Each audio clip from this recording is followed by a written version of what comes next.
Welcome to the Predictive Playbook. I am your host, John Ryan, and I am pleased to have Jimmy Adams Vegas in the house, along with Adam Trigger, two of my favorite handicappers and professional bettors at Sportsmemo.com. I want to tell you a little bit about him first. So, Jimmy Adams, starting with him, he's been handicapping over a decade. He was born in Reno, Nevada, which is a pretty good place to be a sports bettor. And Jimmy actually grew up in the area and was influenced by, I believe, his uncle at the age of 9, watching him put in a winning parlay bet. And as you can imagine, at the age of 9, that impacted him, and his interest in sports betting grew from that point on. He's a graduate of Nevada Reno, basketball stud in high school. And I think that's about it for that. And, of course, Adam Trigger, top flight sports founder. He's a graduate of Siena College in 2008, business management and writing, two different degrees. And he got a job out of college. And like so many of us in this industry, we found out right away that sitting behind a desk and being told what we're going to do just didn't quite really work for some of us. And Adam is one of those. So welcome to the show, fellas. I really appreciate you being on the show, number one, and your time. How is everything going this week? How's the month going? How are the streaks? Whatever you want to say. We'll start with Jimmy Adams. Yeah, thanks for having me on, John. Baseball continues to roll. We've seen a little bit of regression. We're now 31-9 in our last 40 plays. So we're trying to keep things going in June and have a good month like we did in May. NBA has been solid. Right around the 60% range over the last 8 or 10 picks. So we'll be taking the day off from the NBA today, but we have a $9 play up and available over at Sports Memo. It's an underdog, the wrong team's favorite in this one. So head over to Sports Memo and grab that. But we'll be getting to some free plays today as well for you. And make sure you get these guys' plays, okay? Even if you don't buy mine. Despite the fact that I'm scorching hot right now and just about everything I've been touching, I'm just thankful that is the case. But I would recommend Jimmy Adams and Adam Trigger as two of my favorite guys to go get your betting information and start winning. So, Adam, what's going on in your life this week?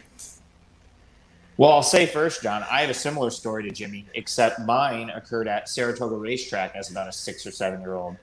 The first time a horse won, and I was like, okay, this is it. This is, So I got hooked at a young age too, just in what was the legal, way to do it in New York at that time, of course. But everything's going good. I had a little bit of a down week to start June, but way up on the year so far. Made over 100 units last year, and right now, NBA, WNBA, and Korean baseball all nicely ahead.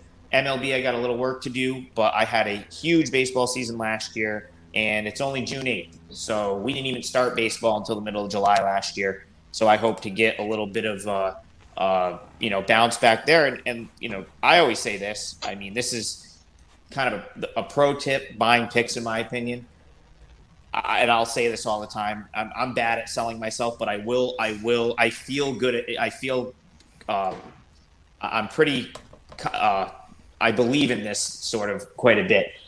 I think if you're buying picks, the way to do it is to find handicapper that's long term good, or that is historically a winner, and hop on after they lose a little bit. So of course, I think right now would be a great time to to jump on, and I've got a $200 special, which will get you everything through the Major League Baseball All-Star break. Now, that's not just baseball plays; that's every single play I release: NBA, WNBA, Korean baseball, and of course baseball. And I hope that this ends up being, my month where I break out in baseball, because it's been a little bit of a grind so far the first 2 months of the season. Awesome, and I agree. The way the world works, you go to a casino and red comes up 8 times in a row, and all of a sudden red becomes the most popular bet on the planet. And such is the case with us. When we're running hot is when people are really gravitating towards you. And instead, you're right. It should be at the dips. You want to buy the dips. Buy the dip. That's your term, Yep. right, John? Buy the dip. There you go. Except if it's Bitcoin, you don't want to buy the dip right now in Bitcoin. Jimmy Adams baseball is basically Bitcoin this year. Yeah, so that is for sure, and that's not going to crash anytime soon. In fact, it won't. and I'll show you the difference between my promotion, because I struggle promoting myself as well, but I have no problem promoting this. 31-9, last 40 MLB plays, 78% since May 7th, 72% all sports, 6-0 in May in 5-unit plays. That's just, that's proof positive right there, guys, that Jimmy knows what he's talking about. And anybody that comes on my show has to know what they're talking about, or they wouldn't be on the show. So 75% since May 28th in the NBA. And then here's me. See how I promote myself? I can't even say it. But it is similar to Jimmy. We're kind of running neck and neck, I guess. And you hit that Nets play last night, John. So you're a little bit hotter in the NBA. Yeah. With a larger sample size as well. Last couple seasons, John Ryan's killed it in the NBA playoffs. So I appreciate you saying that, because it just seems to be that horseshoe. It comes around, and I'll admit I'm coming off the worst NBA regular season I've had in the last 7. First losing regular season I've had in the last 7. It is what it is. But then all of a sudden the NBA comes, and I suddenly become a genius and and I'm saying that sarcastically, but it looks like we've all been there. It's like whatever you look at, you're reading the card well, you're looking at the board well, and you just say, well, that play's going to win. And I'm not sure if you'd agree with this, but I actually like handicapping the NBA playoffs much better than the regular season, because everyone's trying, you know what I mean? Yep. Regular season teams take nights off. We're going to rest. We're just going to go, halfway. So it can get pretty tough. Yeah, I barely played any NBA regular season this year. I mean, when I say that, I probably made about 25 bets in the entire regular season on the NBA, because it's become. Now I released about 25 plays, because the most of the bettable games during the regular season in the NBA is just like getting a piece of information, and you've really got like a minute or two to act on it before, it's usually just a bit of injury news that you have a minute or two to act on before the line moves. Because that's pretty much what regular season NBA has become, is, who's playing tonight. And can I get out ahead of the news of who's playing before the books do? Yeah. That's really what regular season NBA betting has become, unless there's the rare scenario where you just, the stars align and you get a spot at a number that you really like. So you're right. You'll have these massive market overreactions to one guy being out. Usually it doesn't really impact the game. A lot of times the other side ends up covering anyway. And you'll have these 20-point massive swings. The team will, the Clippers will be up by 20 in the third quarter, and then you're like, okay, that's a winner. You come back from, dinner, and you lost the bet. It's wild. Yeah. Yeah, on Manny's Pub Show, which for those that don't know, it's kind of the culmination of the whole day, and of course Friday's the culmination of the whole week. Airs 4:00 Eastern Standard Time. We always depended on Rob Vino's injury report in the NBA at 5:30 Eastern Standard Time, and he would tell us who expected to play. And even those those names weren't always right. There was plenty of games where at the tip-off, like Paul George is playing. Yep. Definitely. Wait a minute. And it really does make it difficult. So that's when I really started getting into the in-game betting, which I plan out the strategy before the game even starts, and I focus on the totals, and it's just the formulas I use are very similar to the style trading I used to do as an institutional floor trader on Wall Street. So back in the day where we used to use hand signals, and yell at each other, the same principle applies with those totals in the NBA, and it's because of the price volatility and the fluctuations. One simple strategy I can tell you guys right now is that say tonight you take the Sixers, and this is hypothetical, and Atlanta scores 10 consecutive unanswered points. You want to be seriously looking at the Sixers then as an additional bet. So I highly recommend you do not bet more than your normal bet size, but you take like half your bet and do it pre-flop. And then you have 50% of your regular bet in hand. You do 25% at a level like that. If they rip off another 10, you do it again. And had you done that in game one and you bet the Sixers, you would have come out really, really well, because that game ended up only 4-point deficit. So with that said, we're here to actually talk about baseball. And let's start with Jimmy Adams. I think he's looking at the Giants. And let me get it up here. The Giants. Rangers.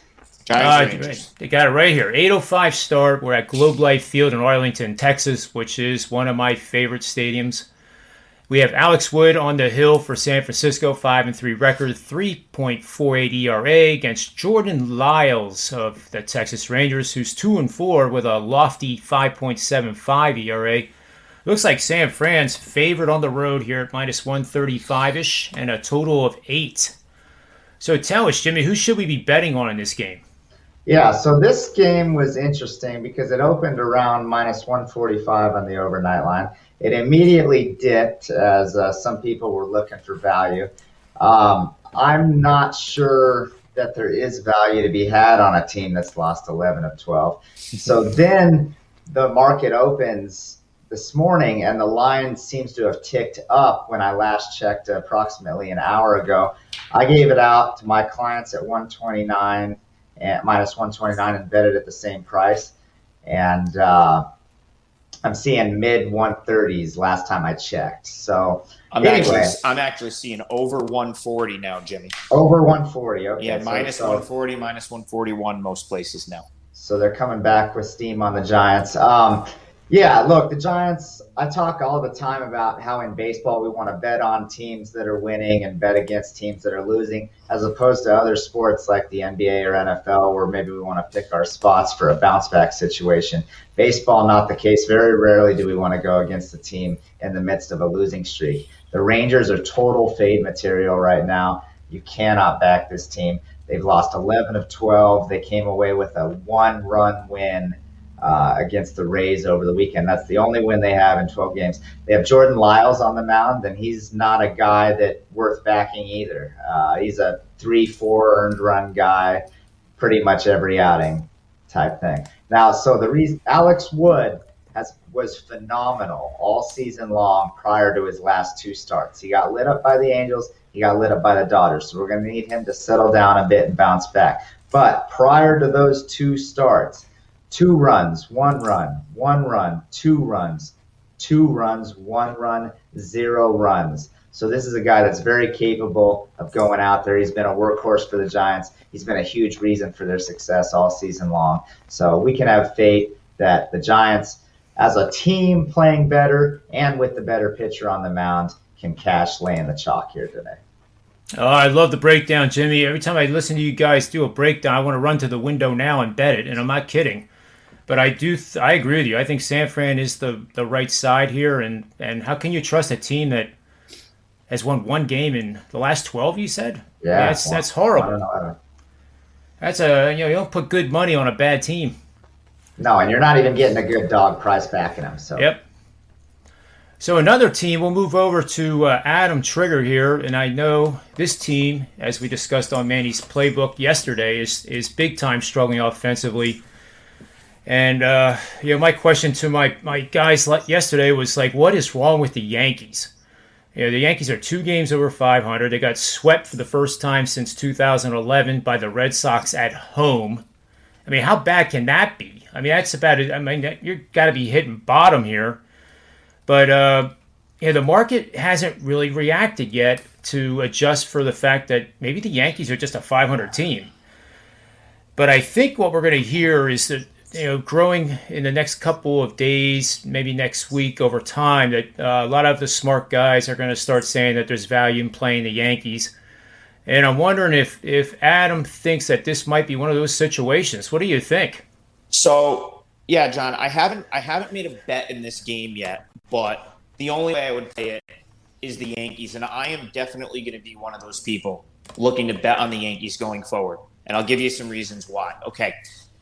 this team, I still go back. I don't think the books get things that, I mean, they're obviously going to miss on stuff, but this team was minus 250 to win the AL East prior to this season starting.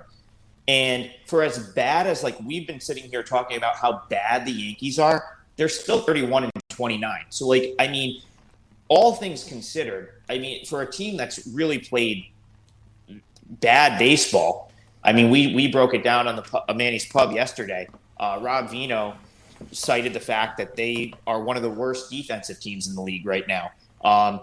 I brought up the base runs stats. It's a sabermetric stat that measures the number of runs a team should have scored. And when I think the definition of should have scored is basically, I don't know the exact formula to get that, but it has to be something like runners in scoring position, maybe runners on second or third, runners on with less than 2 outs, but they are minus 13, which is so far and away worse than the rest of the league that I think that's such an outlier stat. And it tells me that the Yankees are going to eventually start cashing in with some of these guys that they're getting on base. You look at their last 10 games, they're 2-8. Okay, they're 2-8 over their last 10 games. And I just think if you were ever going to buy low on the Yankees, it would have to be right now. And if there was a team I'm kind of comfortable buying low on, I feel like we've seen this before out of the Yankees, where they kind of sleepwalk through the first 2 months of the season, and then all of a sudden they'll have a huge month. And I don't think that past results don't always dictate what's going to happen in the future. But you look at this roster. I mean, there's talent on this team, and they've managed to play better than 500 ball, which in Major League Baseball, it's hard to. I mean, look at the teams across the league. Like, it's hard to be an above 500 team in the major leagues. It just is. So, this team has played about as bad as you can play. They're hitting like 228 as a team, and yet they're still 2 games over 500. So if they're still 2 games over 500 at their really playing as bad as they possibly could, I have to think that going forward, things are going to start to fall, and I mean, literally and figuratively, right? Like some of these hits with guys on are going to find grass, and it's, instead of being an out, it's going to be a 2-run base hit. And I just think when some of that gets going, you're going to see, I mean, this is a team that the Yankees have a culture of winning. It'd be a little bit different if this was, let's say, the Pirates, okay, that fell into this scenario where there's just, or any, I don't mean to pick on the Pirates specifically, but any team where, they're used to being like a 500 team, and there's not like a culture of winning.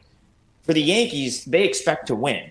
And, 31-29 in New York, I can tell you, living in the state, the New York media and New York fans do not accept what's going on right now. So I just think that I think if there was going to be a team that just kind of gets hot, will be looking to get involved somehow with the Yankees in this series with Minnesota, because the Twins are a team they've owned for years, especially in the playoffs. Just go look at the Yankees' playoff record against the Twins. It's out of control. And it just, this sort of feels like the spot where, they just had like the rock bottom result over the weekend with the Red Sox. They really didn't play well at all in that series. And so right now it seems like if you were going to buy low on what I consider to be I still consider the Yankees to be a good team, this has to be the spot. This has to be the time to buy the Yankees. And I'm not sure if I'll get to the window with them tonight, but I do think they start scoring soon. So I'm considering Yankees. I'm considering the over, and I'm not a huge over better, but I will be making a point to try to find a way to be on the Yankees probably, going forward from this point on. And you've got Michael Pineda coming off a performance in which he gave up 5 earned runs. You got the Twins offense that is horrific. My clients know that I love to fade the Twins. They've been at the bottom of the league in ROI all season long. So they didn't hit over the weekend against Kansas City either, really. I don't think. I'm going off memory. No, and you're getting a really good price on New York as well. So all good points, Adam. Where is the price right now? I'm actually seeing minus 111. Yeah, minus in depending on what book you're at, it's going to be. I would imagine there's still even some minus 105s out there if you're at like a book that offers better splits. But yeah, I see minus 110. Minus 110 seems to be the anywhere between minus 105 and minus 110 seems to be the norm right now. I'm seeing some minus 108s.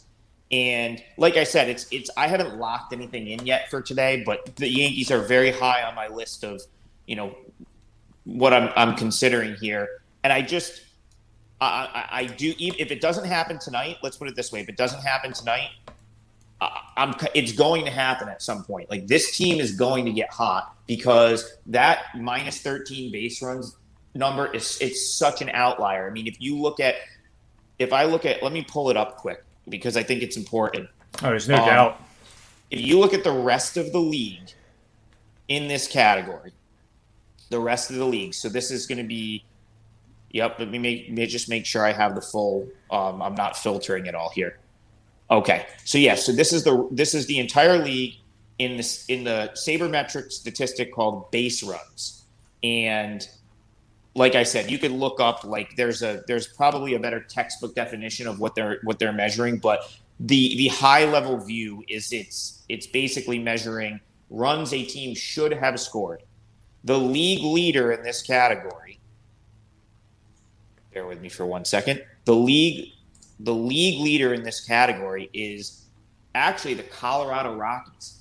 And it kind of makes sense. What that tells me is, it's funny because their hitting numbers are okay, but they must take advantage of their opportunities, right? Like they get a guy on, even though they don't get as many guys on as some of these other teams, they must cash it in.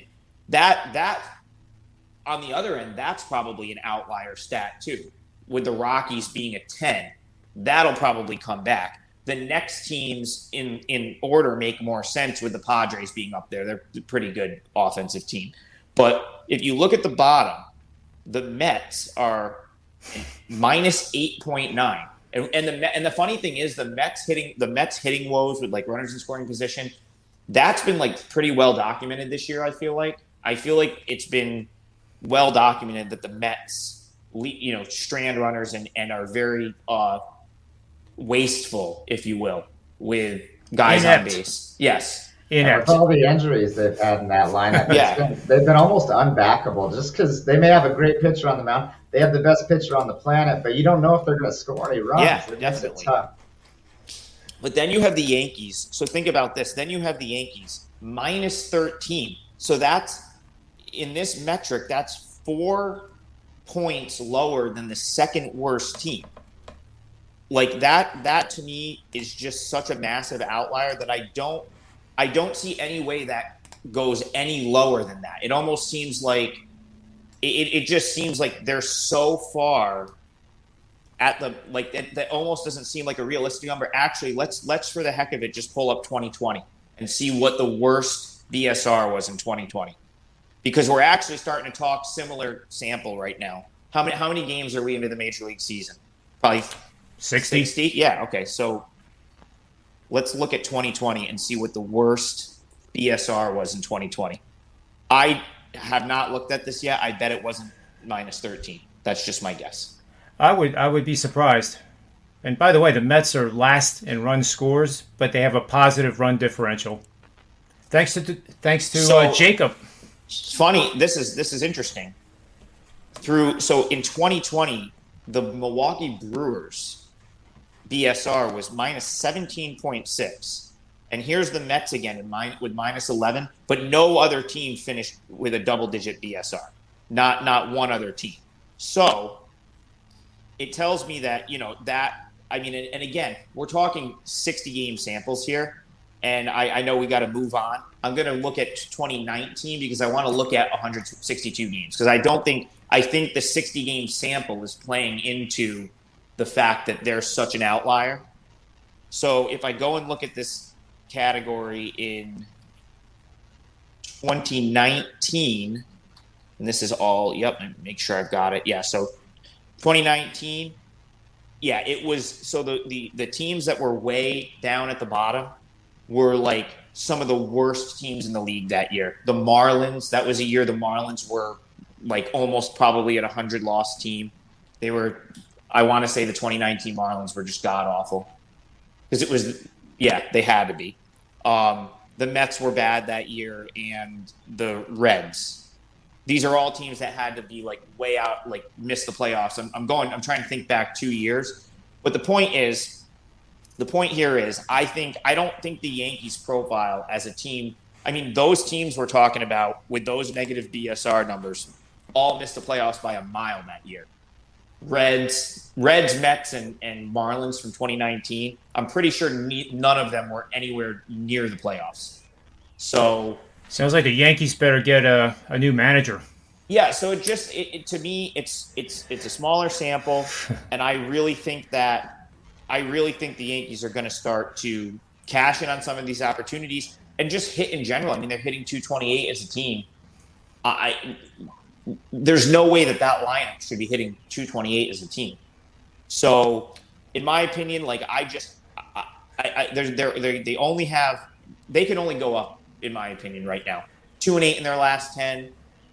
I feel like a new city, new change of scenery, not playing the Red Sox, team that they've done extremely well against.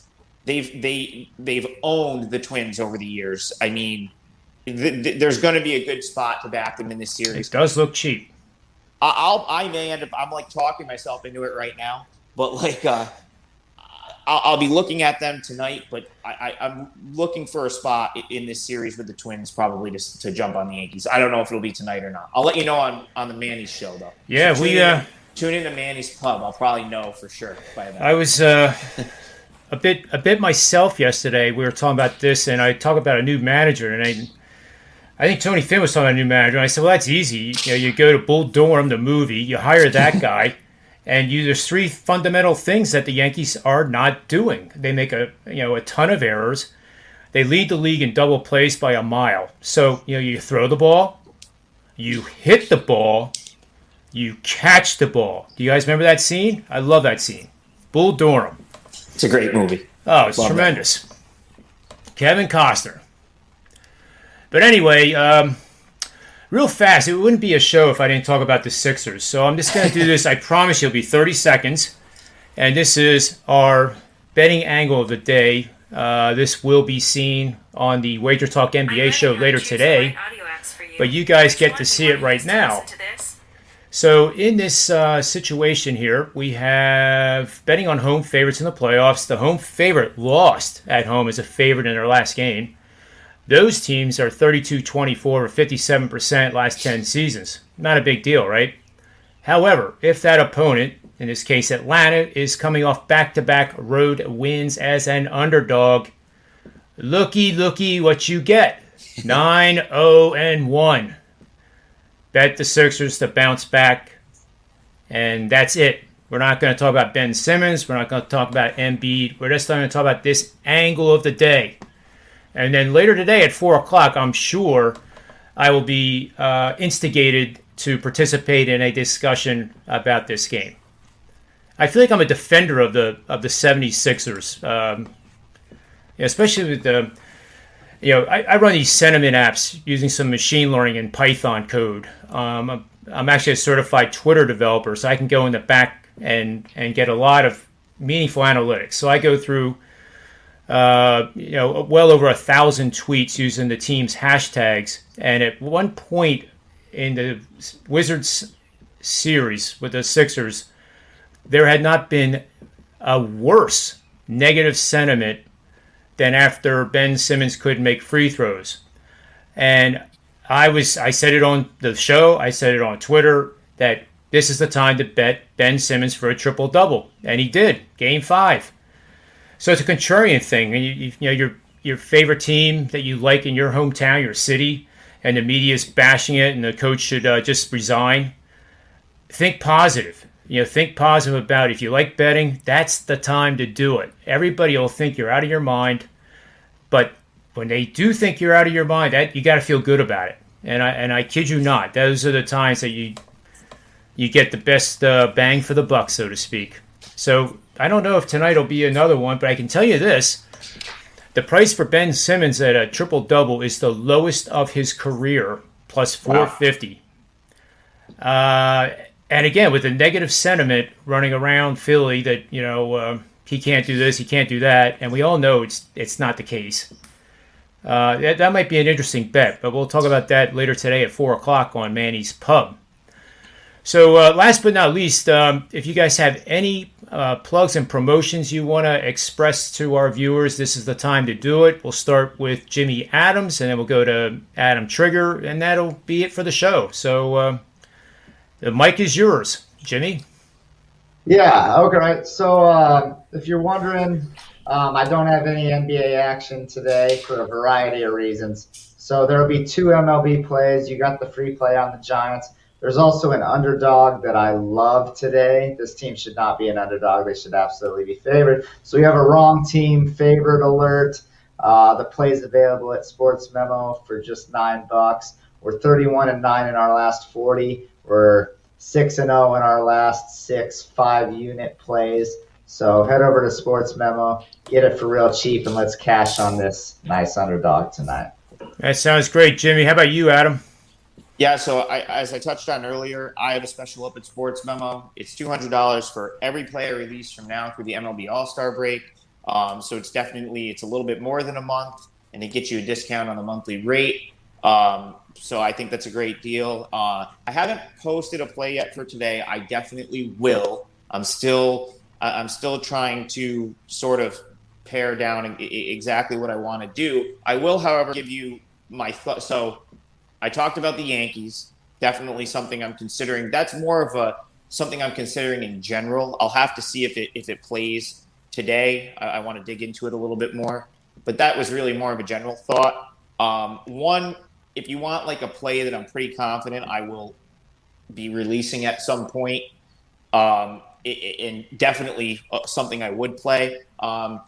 I'm going to probably come right back with the under in the Royals and the Angels. So I lost one last night. I had the under in this game, and kid making his major league debut for the Royals got blown up in the first inning, and it really kind of ruined that bet. But when I went back and sort of reviewed the game, 6 of those runs came in the first inning and a half.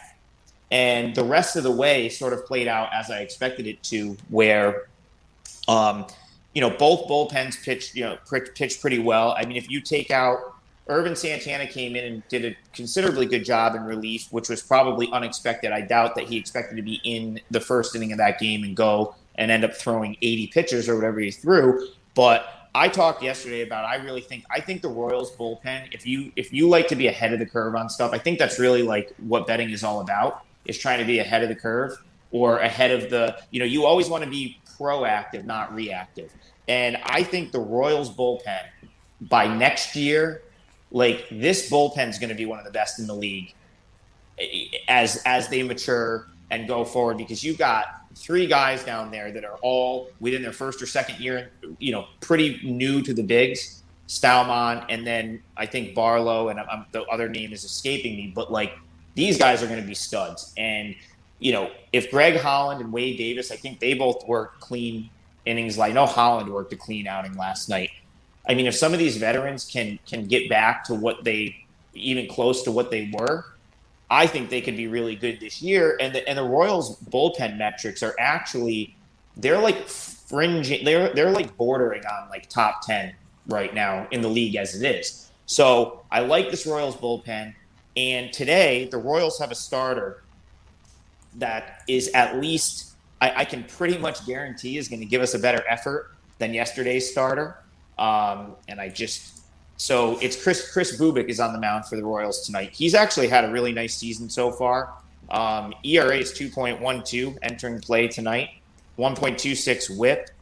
The numbers are pretty good for him. So I think Bubic is a good option from a starting pitching standpoint. And, Andrew Heaney, this guy's cost me money over the years, but I'm still an Andrew Heaney guy. Like, this is another thing I probably need to check myself a little bit in baseball. Like, I like trying to find these guys as prospects, but then if I really like a guy when he's like coming up, I'll get married to them a little bit, where it's just like I can't let it go. And Andrew Heaney's one of those guys where for years I think this guy should be. I've expected him, like I would have expected Andrew Heaney by now to be like one of the best lefties in baseball, and it just hasn't been the case. However, his WHIP is 1.24. The ERA is coming down. He was really good against the Giants last time out. He pitched into the seventh, 7 strikeouts, 1 walk. He got the win, and it was definitely one of his best outings in a while. So I talked about this yesterday too. The Royals are not hitting right now, and they didn't hit Dylan Bundy yesterday. That was one thing that we kind of got right. I mean, they barely did anything off of Bundy. So the Royals right now to me are playing like an under team. They had this really hot stretch last week, and it seems like they've cooled off. So I think they're going to struggle with Heaney. I think Bubic can deliver a pretty good start, and the Angels bullpen has actually been very good over the last week. They had one bad game against the Mariners, but if you look at what this team's bullpen, you look at what the Angels bullpen has done the last week, they have been kind of like one of the hotter bullpens in the league. And they started off so poorly that their numbers don't really reflect. Like, I still don't think their numbers reflect what they actually will finish at the end of the year. John, I like the Angels coming into the season. I bet them to win the West. I doubt that's going to happen, but I do think we could get a little bit of positive regression from them. So I think Heaney and Bubic are going to be better than the start. I think collectively they'll be better than the starters from last night. And I really like this Royals bullpen, and I just don't think the Royals are hitting right now. So I'm willing to trust the Angels to keep the Royals off the scoreboard, and I think I'll probably come back with the under here. That sounds great, man. Good breakdown. And these two guys are going to be on Manny's Pub later today at 4 o'clock, and I'm sure we can dive deeper into some of these games. And, of course, Tony Finn and Rob Vino, my two sidekicks, with Tony Finn, one of the funniest guys I've ever known in my entire life. So I'm going to have to tell him he was right in person, then, is what you're saying. If you want. I mean, I'm sure within the first half hour you will be reminded, possibly, but we don't know. But we can stage that accordingly. But I want to thank you guys for being on the show. Really good stuff, great information here. We definitely have a pick from Jimmy on the Giants. We have kind of a lean between me and Adam and Jimmy on the Yankees, I think. I'll be firm on something by 4 p.m. Eastern. So yep. Got to tune in to Manny's Pub. You should be watching it anyway. So there you go. And I think you all know who I'm on tonight in the NBA. That team in South Philadelphia at the Wells Fargo Center, just maybe. But I also have a 4%er going in the other game tonight, which I actually like even better than this one. So that is proof positive there too. So for Adam Trigger, Jimmy Adams, Vegas, myself, sportsmemo.com, wagertalk.com, and the Predictive Playbook, may all the wins be yours.